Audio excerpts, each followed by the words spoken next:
عمر بن سعد بالرحيل من كربلاء إلى الكوفة،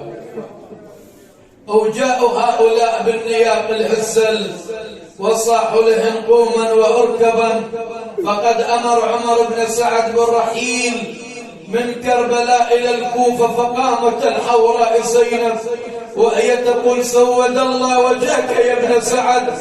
أتأمر هؤلاء اللعناء يركبوننا ونحن ودائع الرسول؟ فقل لهم يتباعدون عنا ونحن نركب لبعضنا لبعض. الله أكبر وويلتاه أبو سعد. بعد ذلك يقولون: وجهت وجهاويا إلى ساحة الميدان إلى مصرع كربلاء. شو تقول بالله؟ زينب تعتب وتنده: يا من بالبخت جبتوني، جاويا البخت وشلون بين جناب عفتوني، بين جناب عفتوني، اعتب والعتب شفيد، او هاي النوق جابوها هزل والطريق بعيد، صحت يوم اقبل الحادي حاد النوق وينت، ما بك رحم يا الجمال، شلون امشي على هذا الحال، عند اطفال عند عيال وانا مكلفه بيهم، وخوت بهاي وصوني، اخوت بهاي وصوني،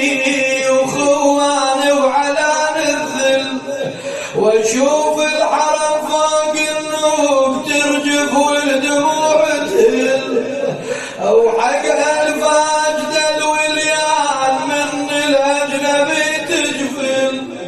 ويا الغرب تمشي شلون بهاي الناس يقولون، علي خاف اخوتي عتبون، اقلهم غصب راح امشي، وبهاي اخوتي عذرون، بهاي اخوتي عذروني، عنهم ما شقوة، واشوف على الثرى مطروح وين الأبوة، وانا اصرخ يا ابو فاضل يا من خوته،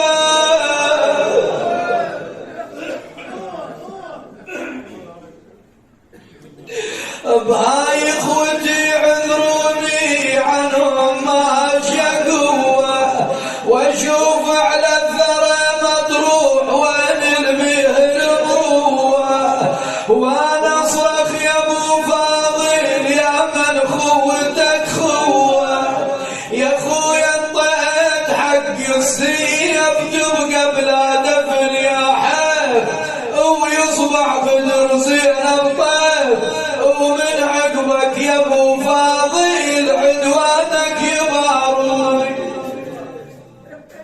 ولنحاد النياق يصيح يا بالخدر معروفه، ما واحد خيال كان يا بنت المرتضى يشوفه، شو تقولين يا اختي حسين راح الروح،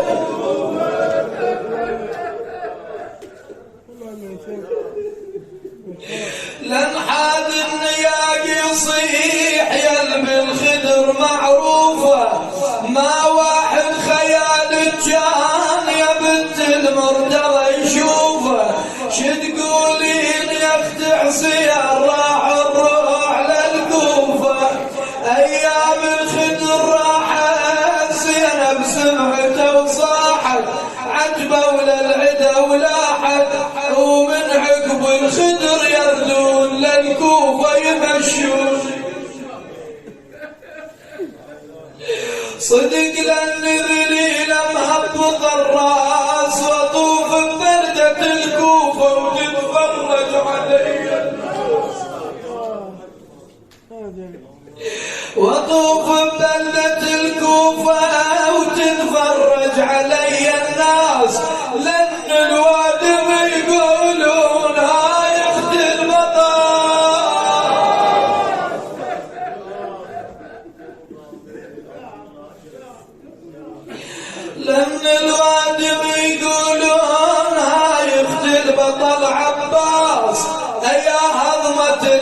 فاطمة عقب الخدر والحشمة علي الناس ملتمة وينجدوني على الوليان واسكن من ينجدوني قالت خويا دلقينا نجدوا عليك ودلقينا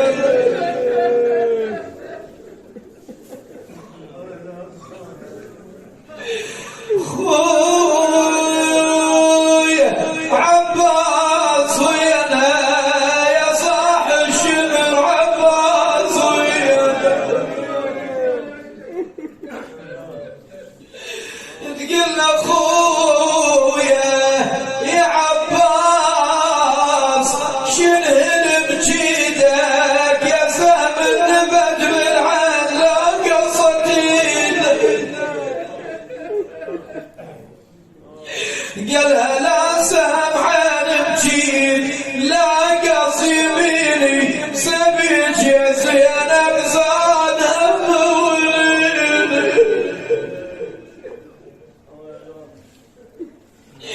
قالها لا سامحان بجيد لا قص يميني سبيج يا زينب زاد هم أعظم الله لنا ولكم الأجر وأحسن الله لكم العزاء سبيت الحوراء زينب من بلد إلى بلد من حاكم إلى حاكم من ظالم إلى ظالم من كربلاء إلى الكوفة من الكوفة إلى الشام ليس معهن من حماتهن حمي ولا من رجالهن ولي إلى أن رجعوا بهن إلى المدينة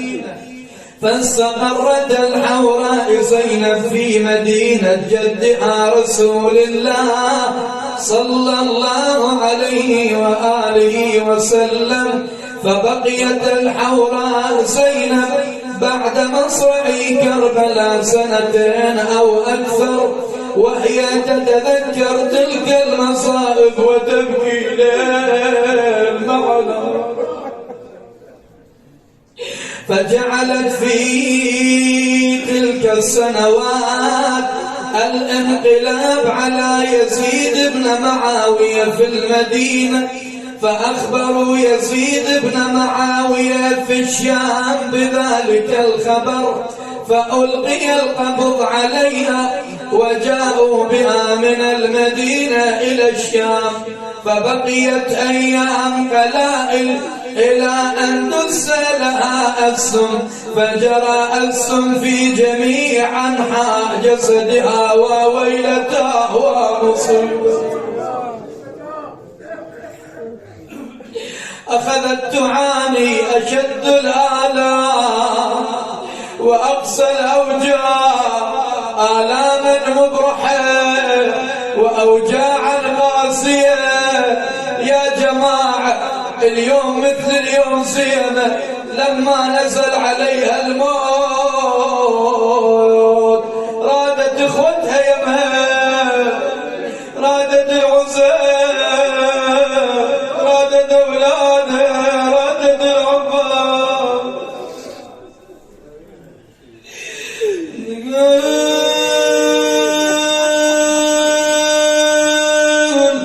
رد اخوتي غمضون العيون انا رد اخوتي غمضون العيون فوق النعش مقبر يلطمون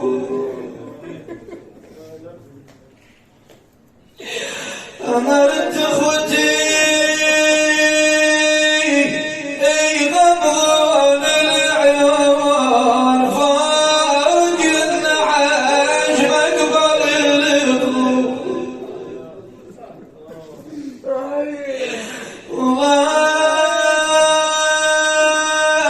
قربت موتي وعباس اريده تمنيت ايش كثر يدفن بي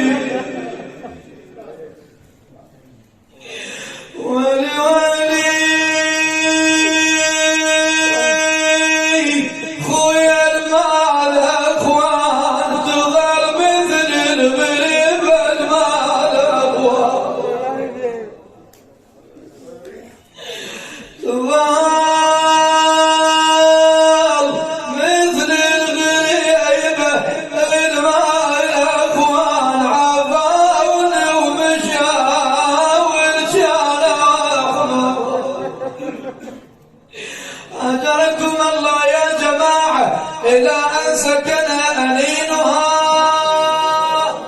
عرق جبينها غمضت عينيها مددت يديها ورجليها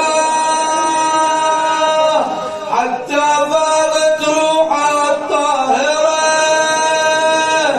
أين المنادي ينادي وزينب؟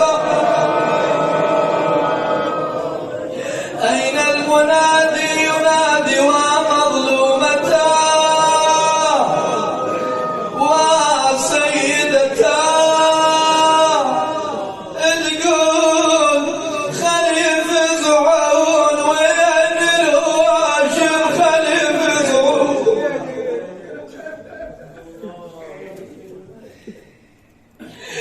وين الواشم خليف زعون مطروح ظل تابوتها معاه.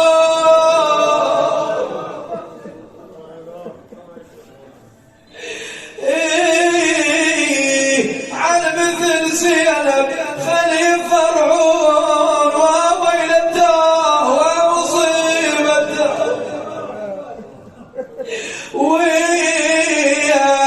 وين الهواشم ما يحضرون للشام كلهم يقصدون للشام كلهم يقصدون عند راسهم والحزن زينب يقعدون. اي والله الشام يا ابو الشتايم يا الشبع زينب وضايق. يا الشبع زينب